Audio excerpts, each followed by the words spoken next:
Remember the Mitsubishi Eclipse?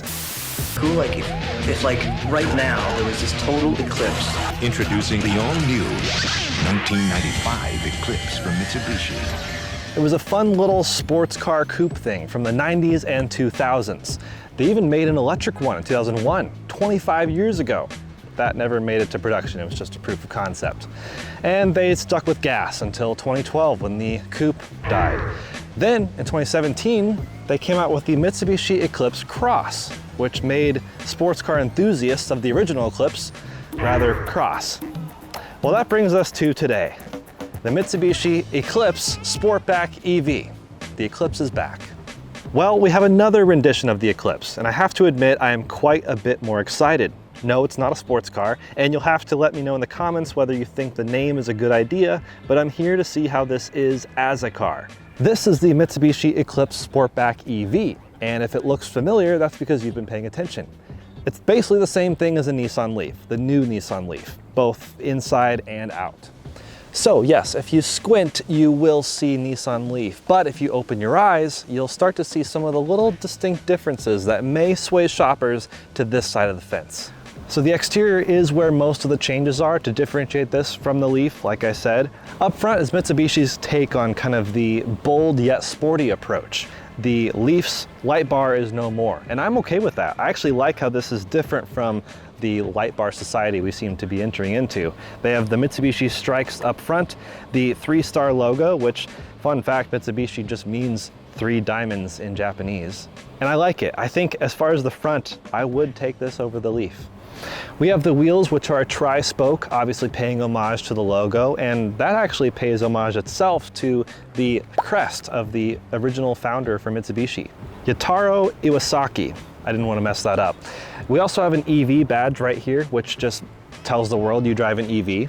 And the side profile, otherwise pretty much unchanged. There is a little bit of chrome-ish stuff here, it goes all the way to the top. This is a similar design motif that we see in the Outlander, which I guess I kind of see it, but hey, cool. Otherwise, it's the same type of things as the LEAF, which is kind of interesting because we all seem to be going to these door handles up here. Not sure why. I guess it looks like more of a coupe, more of a sports car type thing. You just have 2 traditional door handles, one on the left, one on the right, and they slide into the car when you're done with them.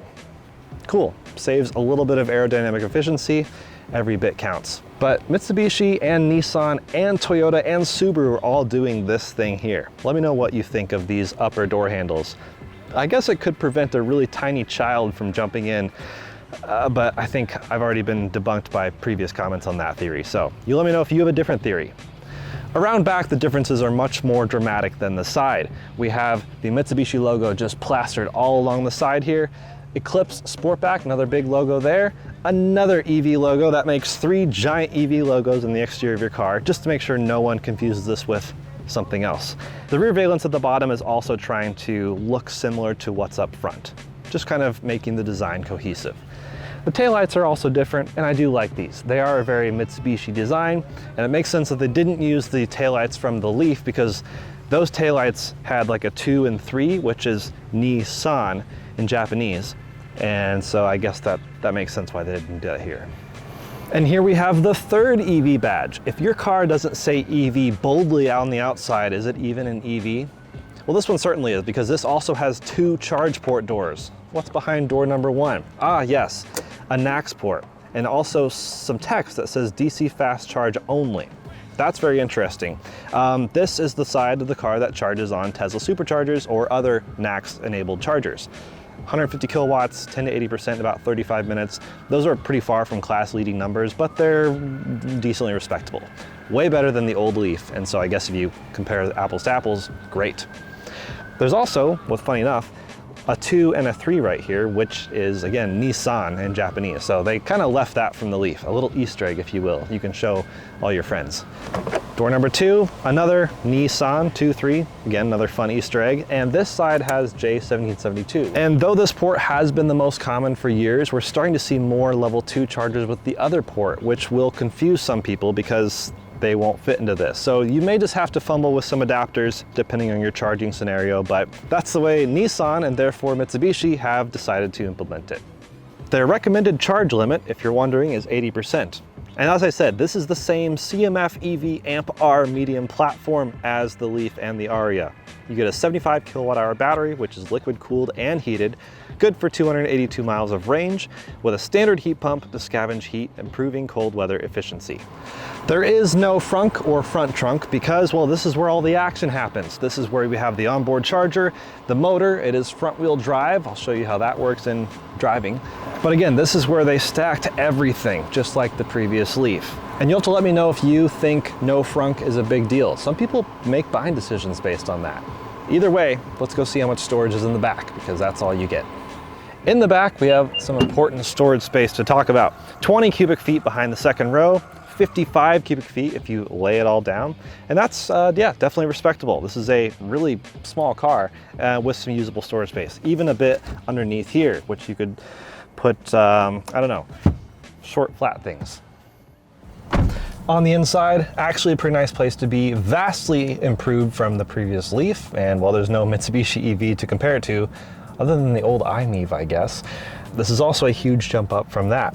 You have a 2-spoke steering wheel with a lot of buttons on it. Slightly overwhelming perhaps, but I think if you own this car, you'll probably get used to it.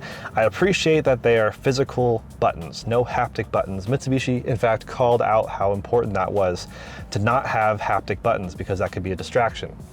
Now, that's where the irony comes in a little bit here, because beneath these huge, gorgeous 14-inch screens, we have a bunch of haptic buttons, which are not that great to use, not super responsive. I wish these were also physical. At least they're not too shiny, so they shouldn't blind you. But these 14-inch displays, really nice, really high resolution. They are separated by just a partial piece of an inch. I don't know how exactly big that is, less than half an inch. But either way, it's a nice seamless experience and a pretty nice UI. The infotainment is powered by Google, which is a welcome change from what Nissan and Mitsubishi have had before. And it has Google Maps, which does your route planning to help you plan your charging stops, and Google Assistant if you've got activities on your Google Calendar. You see where I'm going with this. It all intertwines. Google has your data, whether you like it or not. There's quite a bit of injection molded plastic, but also some really cool and interesting cloth with little bits of blue in it. Almost reminds me of like old bus seat fabric, but in a good way, not like a grungy, dirty way. I like the unique design motif. A little bit of leather looking material with some piping. You have buttons kind of everywhere that do different things, even adjusting your drive, park, reverse. Yeah, your actual shifting is done with buttons. There's piano black on the doors. I'm not a big fan of that. I wish there was the same material as the steering wheel buttons. And only the driver door is automatic. For some reason, the other 3 are manual. Well, they're still electric, but they don't have automatic up and down. And that's, you know, Mitsubishi just blames Nissan. Speaking of Nissan, there's another 2, 3 over there on the passenger side. You see Nissan everywhere. It's just like a little Easter egg that keeps popping up. I kind of like it. So I've been talking about this car as this trim, which I often do, obviously, but in this case, this is the only trim. There are no cheaper trims or more expensive trims. This is just Mitsubishi Eclipse Sportback EV. And there's one option, the tech package. And if you opt for that, which this does have, of course, you get the roof rails, which I guess are techie, I don't know. You also get the 10-speaker Bose sound system, which gives you headrest speakers, which are nice, that feeds your phone call audio or your navigation audio through those. And you also get the panoramic glass roof, which has electrochromatic dimming. Very cool feature in lieu of a shade. So it makes it kind of transparent or translucent, not fully opaque per se. It's not as effective as a shade, but still does a lot. We're seeing that in more cars. I love that tech. And the fourth thing is the hands-free liftgate, which I showed you earlier. Just a couple of minor nitpicks. You don't have very fast USB ports. They're quite slow, to be honest. The wireless phone charger is not ventilated, so your phone will just bake in here. This is basically now an oven. And while I respect the fact that these seats and the back seats and the steering wheel are all heated, there are no ventilated seats to be found whatsoever. And as a huge ventilated seat fan, I'm disappointed. Mitsubishi, you could have had a mic drop moment, but maybe it's Nissan's fault. So my 6-foot-tall self fits great here, and my 6-foot-tall self fits back here too. which actually impresses me. It's not, you know, super roomy. My feet don't really fit under the seat in front of me. I have just enough legroom and just enough headroom. I do wish the glass roof kind of expanded beyond its little space. Like some other cars with glass roofs, you could actually get more headroom from that. But minor thing, I fit, that's what matters. Kids will fit even better than me because they're a lot smaller than me. Back here, not too much to talk about. Same overall seat design, which is cool, by the way. These seats look good. And the seats, like I said, are heated, at least on the outboard. If you have a third kid in the middle, they'll just be unlucky, I guess. But no transmission tunnel, it's a flat floor, so at least they get some decent legroom as well. Cup holders, USB ports, still slow, but we have climate vents. I think you'll be happy. I sometimes find myself in back seats, and when I do, I appreciate that there's a glass roof so I can at least see out the sky, whatever is happening up there, unless it's fogged right now, actually. Hey, Dad, can you open the window?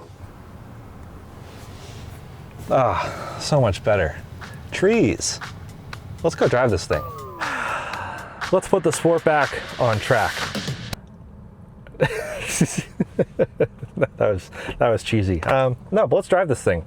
And I'd say let's throw it into drive, but there's no gear selector of any kind. So let's tap it into drive, press it into drive. There we go. All right, and we're off to the races.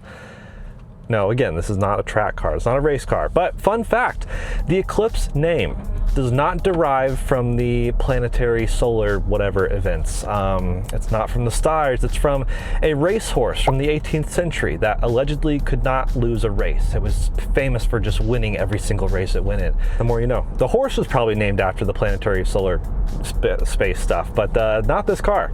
15 years ago, the Eclipse was dying, and it was replaced, in essence, not directly, but around that time, the Mitsubishi i-MiEV came out, and so did the Nissan LEAF. Back then, they were kind of competitors, although not super directly, because the Mitsubishi was a glorified golf cart, and the LEAF was basically a Nissan Sentra, you know, cheap economy car with some electric power. They could do less than 100 miles of range. It was very much a basic baseline city car, but they existed and they were competitors and it was fun. Now the LEAF and the Eclipse Sportback EV thing, this thing, exist collaboratively. It's very interesting, the dichotomy of then versus now. And you're probably like, wait, isn't that cheating? No, it's actually brilliant. This is called badge engineering. And yeah, it's not the most interesting thing as a car enthusiast, but it saves a lot of money and it allows multiple brands to have their taste of a similar car. This thing is front wheel drive only. No all-wheel drive option. Even the old Eclipse sports car had an all-wheel drive option. Yikes. But the Subaru Uncharted and CHR, they do have all-wheel drive, but they also extend a bit higher in the price category. We don't know pricing as of this recording, but I can guess mid to upper 30s, basing it on where the LEAF is priced with the similar, you know, functions and capabilities. I think a lot of people are going to find that this drives similar or better than any gas car that many people may be jumping out of to get into this. But I won't write off front wheel drive completely. I mean, you know, a hot hatchback is a term we've used in the industry for a long time, describing a fun, exciting sport hatchback thing, which have often been front wheel drive. And kind of the ethos for this car that Mitsubishi has described is that of athletic dynamism, which just kind of feels like marketing speak to me for, well, it is maybe a little bit lighter than the average electric SUV, and it's electric, which on average means a decent amount of power and torque. Now, 214 horsepower, 261 pound-feet of torque, I believe. Those are decent numbers, I think, for a car this size. They're definitely low numbers for an EV, perhaps. And I think for most people, this is going to be plenty of power. Handling is really pretty good. I don't think people will be ripping it around the track per se, but even on these little twisty neighborhood roads, I'm actually really enjoying myself. And this does have what's called E-Step, which is kind of similar to what Mitsubishi has in the Outlander called I-Pedal, I think, or E-Pedal. Basically, it's almost one pedal driving, but not quite. The car will come down to a creep and then it will continue to creep forward. So it's not a full one pedal driving situation. And I think that is a slight If you've come from other EVs, which most of them have one pedal driving at this point, many people like that and prefer that style, that feel of driving, where you don't have to touch the brake at all. This one is not that way, but they do a pretty good job with the regen. The brake pedal is blending friction brakes and regen, and it feels natural, feels good. And if you want to take it out of E-step, which again is another button, then you have the paddles, which give you 4 separate levels of regen. So you can dial it all the way down to basically no regen, which just feels like a normal car, a gas car, just kind of coasting when you let off the throttle. This kind of spreads the gamut across all the different driving feels that people will be familiar with. I wish it was all through the paddles. It is kind of annoying that you have to press a button to go in and out of E-step. I can't even do the paddles right now because E-step is active. So it's like 2 separate systems. But still, great to have flexibility and various functionalities for different people. Wow, I'm basically a native. I found my way back without the GPS. Okay, so it brings you to a stop, puts you in auto hold, but then you press the accelerator again, you start creeping, then you go to another stop and it doesn't hold it, but then I press further and it does hold it, but then I have to roast tires a little bit to make it out. I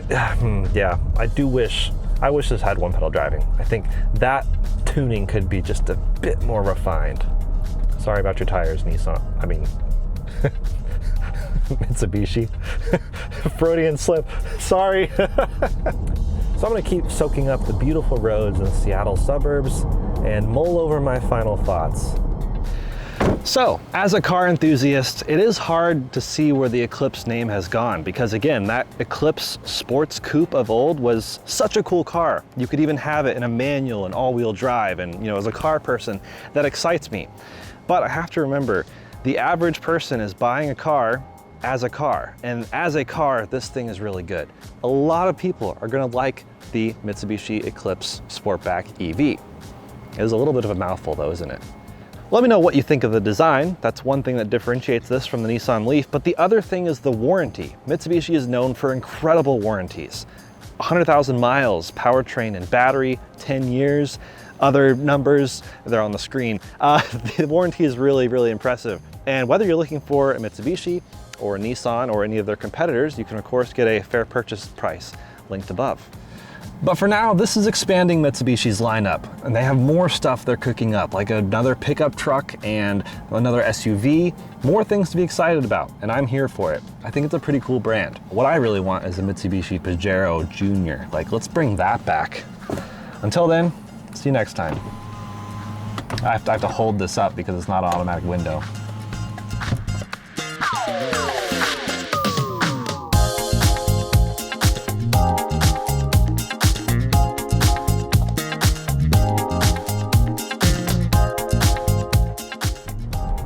There's poo all over the road. I guess people ride their horses on this road. Interesting.